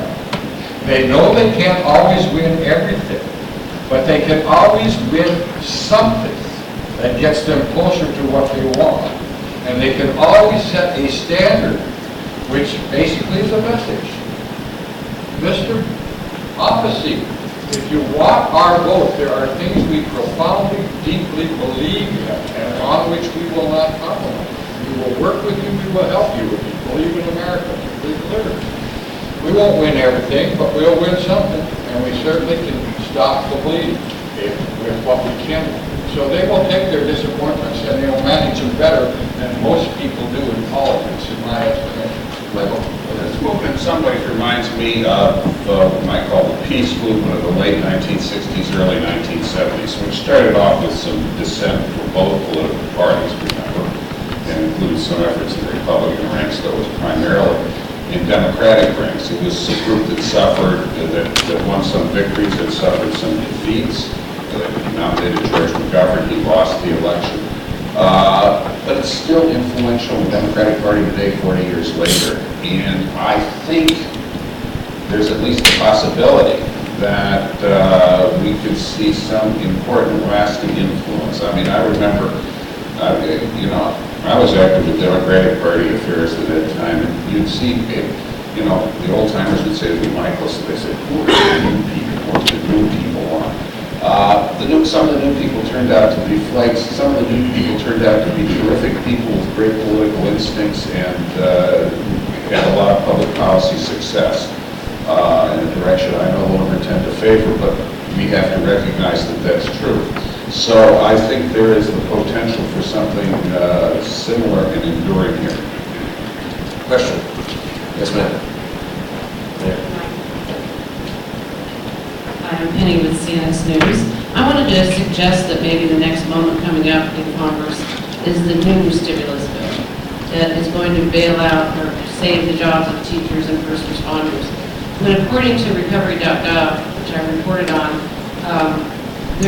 less than half of the $787 billion that was the first stimulus has not been injected into the economy.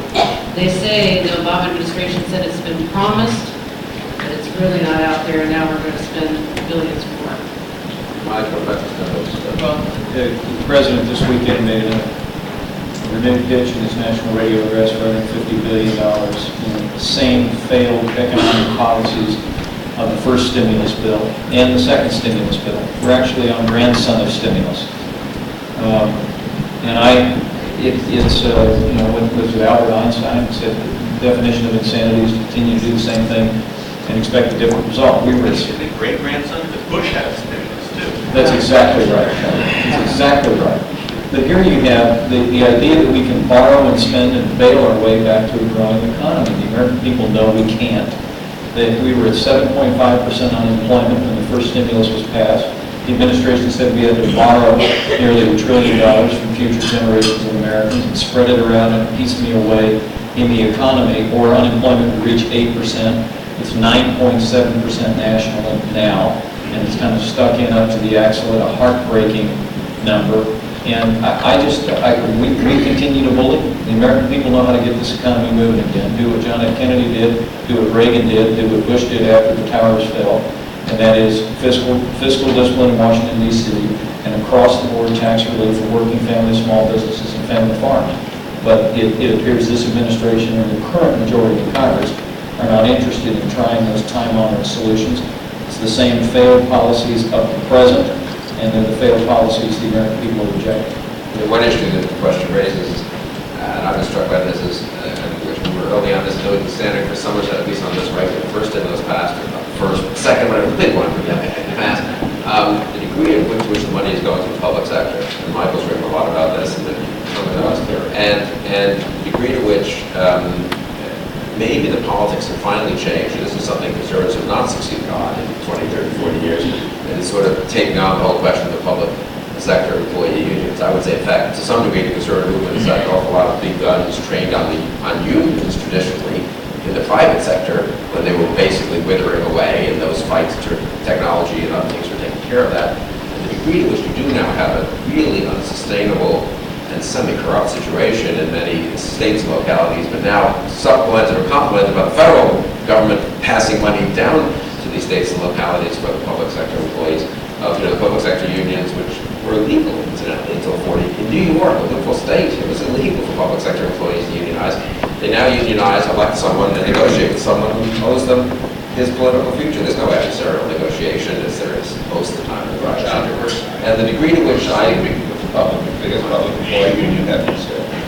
yeah, and they're sleeping with, you say we're sleeping with the enemy, but he was sleeping with his friends, so. No, but I think, don't you think that politically, at the state level, and maybe at the federal level too, stimulus, the willingness to say, even though, individual people who work for the different levels of government, many who are perfectly fine and work hard and all that, the degree to which you could actually politically now build an agenda for changing the rules, not just for cutting pay equally, that's fine too, for public sectors, for private sector, but for really changing the rules of the game for the public sector. That's why we shouldn't just be focusing on congressional elections, but also on state elections and on state public policy in 2011. Well, the grassroots activists would look at this latest adventure.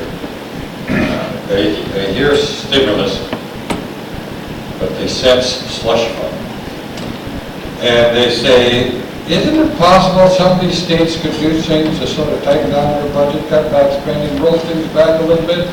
And is it possible if the federal government wanted to be helpful, that they might relieve the states of some of the costly mandates they impose on the states? Maybe you could do more good, more effectively, if you just stop doing some of the wrong things you've been doing. And I'd like to see you be willing to try that before you take more money away from my grandchildren and make us look more like Greece. Bailing out Greece is like bailing out Indiana. It's not that big a deal. This is a question that's in their head. This is a Texas, respond to that from Texas, I would like to respond. I didn't mean that. getting out of the way of this Texas, Indiana. The economy is a guy with a bumper sticker on his car that said, Texas is bigger than France. But let me make a point. Kathy McMorris-Roberts and I have authored the European Bailout Protection Act, which would deny any federal funding to be released through the IMF to subsidize the Greek bailout or any European bailout. I think that might be another one of these issues that's percolating. Item 2, because of the great leadership of America's best governor, Indiana doesn't need a bailout.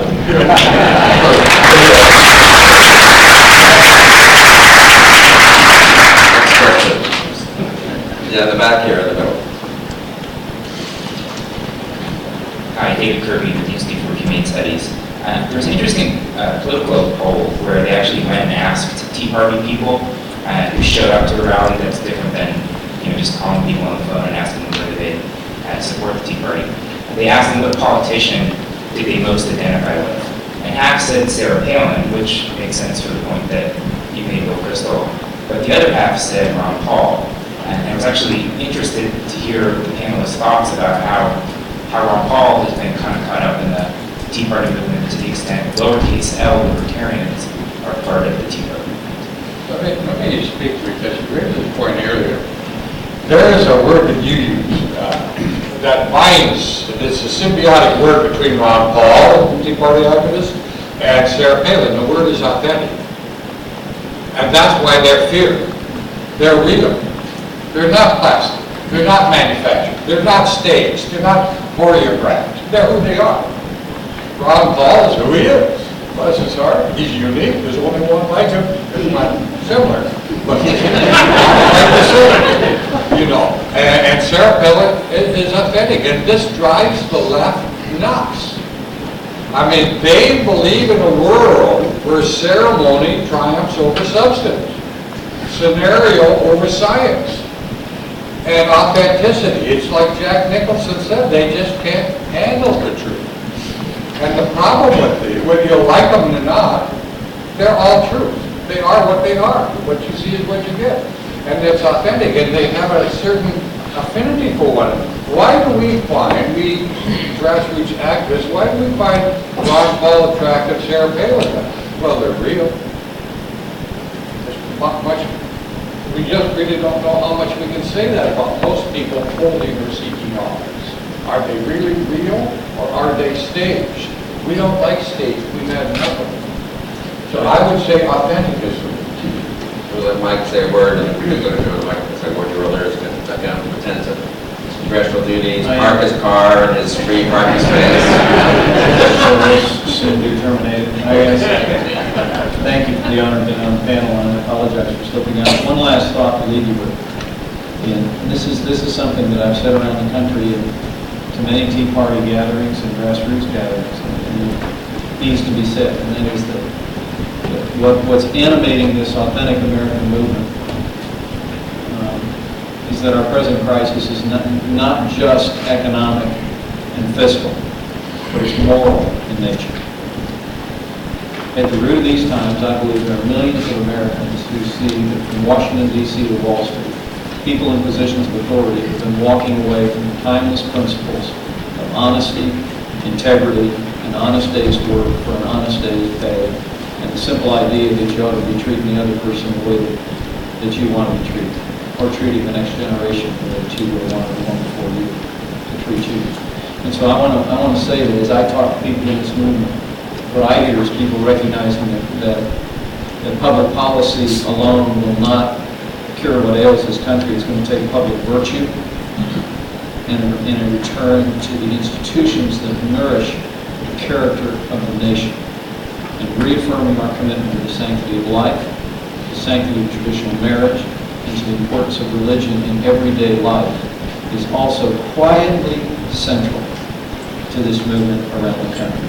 It's about getting America going back to the source of our greatness, which is our character, our faith, and our belief in living God. So thank you to the Hudson Institute. Thanks, Mike.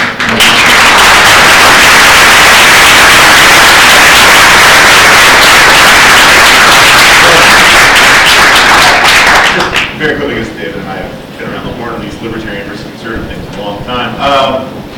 Lee Harris has a nice distinction when he talks about the Tea Partiers as being natural libertarians, which is distinct from a certain kind of doctrinaire, DC-centric, Reason Magazine, Cato Institute libertarians. Not that there's anything wrong with those guys. I admire them greatly.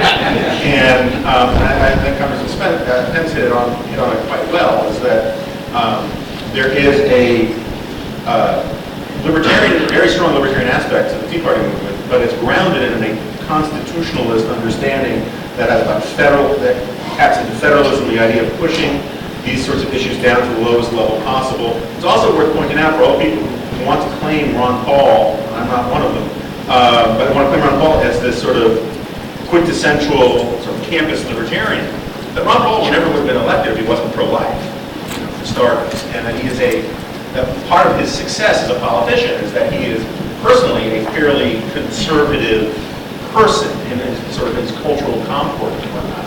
And at the same time, I don't think that the Tea Parties should explicitly, one way or the other, get into these cultural issues. But the idea of trying to claim these guys as natural libertarians or natural conservative movement guys, I think is sort of problematic. Okay, no more questions. The back over there. Yeah. There, Mike. Poor person's been standing all this time. I feel we should award you. Well, thank you, Bill. Hello, Frank, the Hudson Institute. The question I have is connected with a comment earlier made by Michael Barone, or observation, and also one of Dick Armey's, the popularity of books on the founders. And as I recall, those books, their great popularity began in the 90s, and might have been thought to have been connected with the end of the Cold War, since that we had, in fact, as Dick Armey said earlier, been this remarkable success, and now there was a time to sort of, in a way, take that into account and even study where it came from. But in general, that went along with the sense that this is not only a successful country, but a very good country. I wonder whether that issue didn't get reopened post 9/11, and what role that plays in this contemporary drama. And as well as another issue, or it's connected with an issue that is now more recently been raised in this discussion, of a certain class difference between an elite and the rest of the country. So, Michael? Well, it's I think the interest in the founders, it seems to me, is very much still there. I haven't checked my Amazon metrics lately or something on that, but it seems to me it is there. The idea that this is a fundamentally good country, and the idea of American exceptionalism, I think, is very strong for the American people. And you read Scott Rasmussen, he asks these questions, where he says it's basically a fair and decent country, would it be better if other countries were more like America? Basically, 2/3 of Americans say yes. About 90% of Republicans say yes. Democrats come down about 47-39, which is sort of like the old story about the Teamsters business agent who's in the hospital. And he gets a bouquet of flowers with a card that reads, "The executive board wishes you a speedy recovery by vote 9-6. And I think Barack Obama personally represents the non-American exceptionalist part of the American life. He doesn't consider this country an especially good country, and maybe it's especially bad. He apologizes for it often. He seems to take the view that we have been an imperial oppressor. He takes this even more in Great Britain. The Churchill bust goes into the trash. He gives tacky gifts to the British Prime Minister, humiliates Gordon Brown, or whatever else one may think about it, has been a good friend. He was a good friend of the United States as Prime Minister of the UK. And, is simply not a believer in this. And I think it's a political, that's the faculty lounge view, but it's not the American view. It is interesting on the founders. I am struck also, and I think it's very strong today, maybe even stronger. This didn't begin in the 90s, but the degree of interest and respect for them. I think the centrality of the Constitution to the Tea Parties, which is really striking. It does, at least in principle, allow one to think it can be a constitutionalist, populist movement, which is a bit of not a contradiction in terms, but traditionally has been a bit of a tension, as Jonas suggested. The very popularity of the phrase Tea Parties. There are many other phrases that could have caught on, after all. And it is interesting that it is an American patriotic revolutionary phrase. Not this wonderful YouTube video I saw over the weekend where a man stands up at this is a Herman Cain Tea Party. Have you seen this one? Or a meeting, and it's just says, I have one comment to make, a little unorthodox. He said something, and then he said, apparently he must have been trained as a very good singer, as he sings the fourth stanza of the Star Spangled Banner, which was actually quite an interesting one. If you read, I went back and then read the poem with the anthem, which was based on the poem, obviously, by Francis Scott Key, and it's actually quite an interesting stanza in terms of, so to speak, political theory of liberty, and it's really a fantastic video, actually, where everyone is quite moved and stands up, and I do think the interesting rediscovery and appropriation of these patriotic and constitutionalist and founding fathers-oriented symbols and documents themselves is really striking. It certainly puts the lie, I mean, it may not look ultimately how you reinvigorate constitutionalism when it's been so eroded by so many institutions of government and the academy. These are all very difficult challenges, but certainly it puts the lie to the simple attack on the Tea parties, I think, that they're a bunch of, yahoos who just don't like something about President Obama and have no, I mean, it's a very unusual thing for lots of people to get together and carry around little pocket versions of the American Constitution. Their breadth of curiosity, reading, knowledge, and understanding is much greater than that. They read Abraham. They read Thomas Sowell, as you should. The smartest man alive in America today. We all ought to be reading. They read Hayek's Road to Serfdom. They read books that they sold out Hayek's. The University of Chicago Press sold out a full copy of Hayek's Road to Serfdom. Glenn Beck praised the Road, said everyone should read the Road to Serfdom, and it's been #1 on Amazon.com for the last week, which is really sort of jaw-dropping. So there is this ideological commitment to liberty, which comes to our constitutional related documents. There is then the practical question, what works? How does the world work and what works best in the world? Freedom works. But freedom works. If I am free to engage in commerce, I can make myself happy by making you happy. And the blueprint of capitalism given us by Adam Smith, they read Adam Smith. They quote Adam. So you walk among these folks, they're quoting Adam Smith.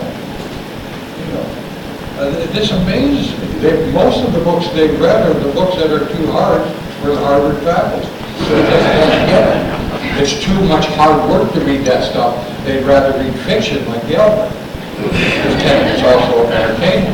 These people read hard books, deep books, serious books, and they think about them and they talk about them.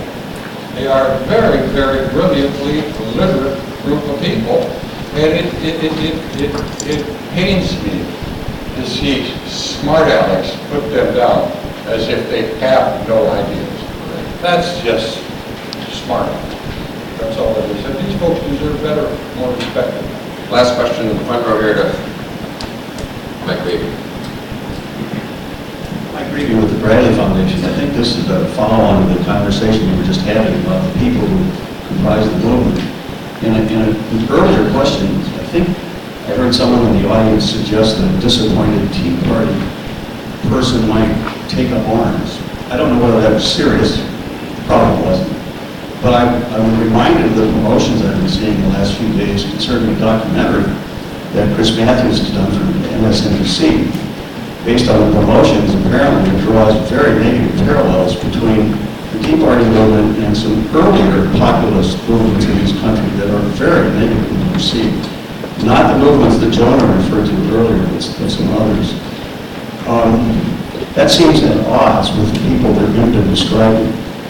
And it's obviously unfair to ask you to comment on a documentary that hasn't been broadcast yet, but I'm curious about your comments about the attempts to draw very negative characterizations of the Tea Party. Well, let John go first, because he makes a specialty in Yeah. commenting on things he hasn't seen yet. As do we all. I've been the second half of the documentary a little bit. Networks don't watch it. That's right.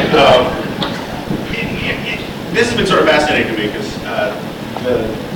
in writing my book, I went through a lot of the sort of uses and abuses of fascism. And you have in FDR's final inaugural of 1944, he calls for the Second Bill of Rights, and saying that to replace the old Bill of Rights with the new Bill of Rights, which guarantees a home and a job and all the rest. He says that if we don't do this, we will succumb, and these are his words, to the spirit of fascism that we are fighting abroad, if we return to the normalcy of the 1920s.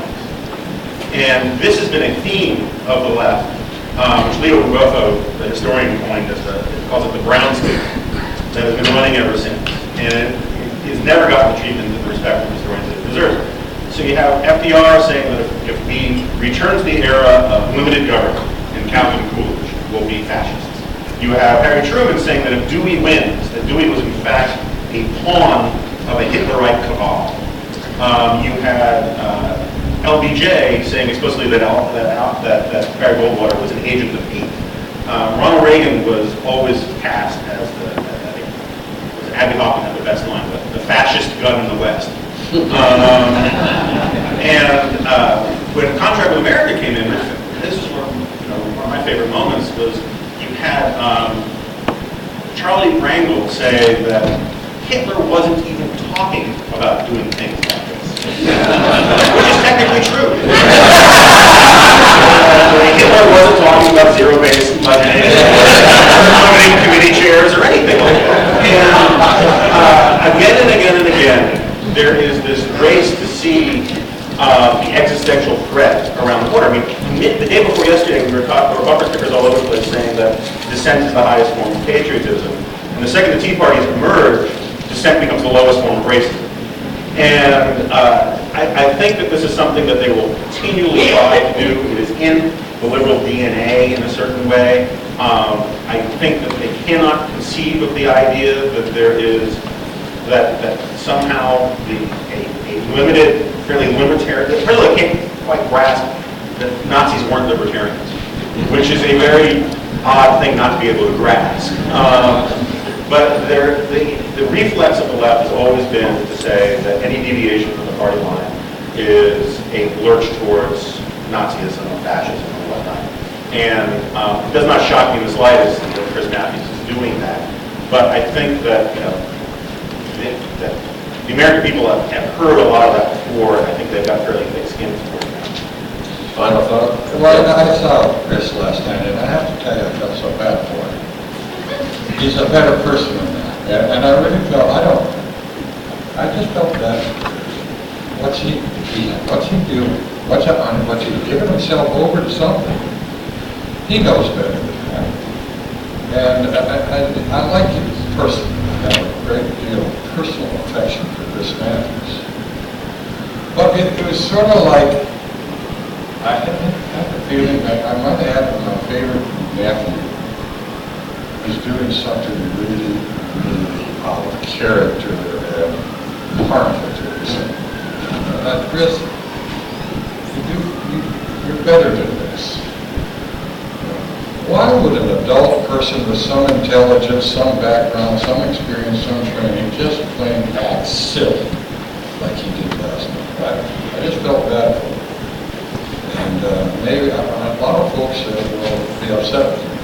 I can't help liking people sometimes that have disagreeable notions of the world. Ron Dellums and I are to this day perfectly good, loyal friends. He's a wholly misguided pico, but I love him. And I got a right to like the man, whether I disagree with him or not. But in this case, I just felt so bad for Chris. I thought, gee, Chris, I like you too much to watch you destroy yourself the way you do. I'm sad about it. I'm sorry. I'm just very sad for Chris. It's just the compassionate conservative side. That's moving. No, it was though, and you're absolutely right. Mike. Well, it's, we from time to time have to deal with this argument that these people only object to Barack Obama's policies because he's black and they just can't stand having a black president. I think that's pathetic and nonsense. And, the Democrats have had 45 national conventions since the first one in 1832. only 3 Democratic nominees for president got a higher percentage of the vote, popular vote than Barack Obama, Andrew Jackson, Franklin Roosevelt, and Lyndon Johnson. The idea that, Americans are rejecting him because of his race is ridiculous. They're rejecting him because they don't favor a vast expansion of the size and scope of government, and because they don't favor what I've called gangster government, taking the property of some people like the Chrysler and GM bondholders and giving it to somebody else, the UAW retires and contributing money. We now see that they're going to take money away from BP, money which BP legally, in the legal course of things, will undoubtedly be paying over to other people, and that the government is going to decide who to give it to, and I suspect there will be some crony capitalism and bailout favoritism there. And I think, going back to the Rick Santelli rant, the idea of giving the government aiding people who don't deserve it morally, giving money from the deserving to the undeserving. And that is one of the elements that is motivating an awful lot of voters against this kind of government. And the fact that you have, with this expansion size and scope of government, inevitably crony capitalism and bailout favoritism. It's not a bug, it's a feature of this style of government, and it is a source of vulnerability. If you go back and read the history of the 1930s, it was a source of vulnerability in the Roosevelt administration finance corporation, and so forth, and during World War II, and it is a source of vulnerability for this crowd now. And it strikes, I think it does strike most Americans that it is wrong for government to, without legal basis, take the property of some people and distribute it to others that it thinks ought to happen. Let me also make again that the Tea Party activist is so practical. It's not just the obnoxious redistributional thing that was done on their stocks and bonds. It was the violation of the duty to protect contracts. In a private system of private markets, the government must protect contracts. The government can't be the largest usurper of contracts and have private enterprise survive. And our activists recognize that. That usurping of contract law was what was most distressful to our activists in the field, on the streets.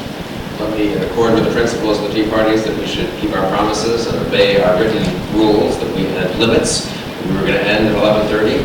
I should adjourn this session. I should thank really the panelists for, I think, a terrific discussion. Thank you all for your patience and for your contributions. What I've just been given here, I want to say, is this will be given to each of the members of the panel. These are original versions of the stamps that were issued in honor of the Boston Tea Party in 1973 as part of the bicentennial. I do think it will be an irony. I remember the bicentennial well, and a lot of good work was done, a lot of good speeches. My father did some stuff at AEI, and it didn't really, I've got to say, catch on. The bicentennial came and went, and for those of us who are old enough to remember it, in 1976, it didn't really affect, I don't think, the public much.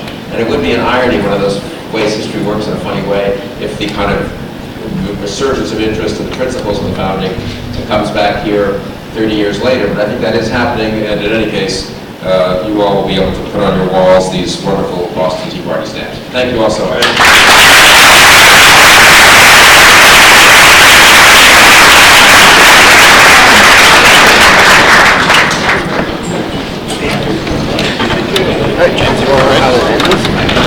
How do I end this? Well, all right, it is. Probably end it.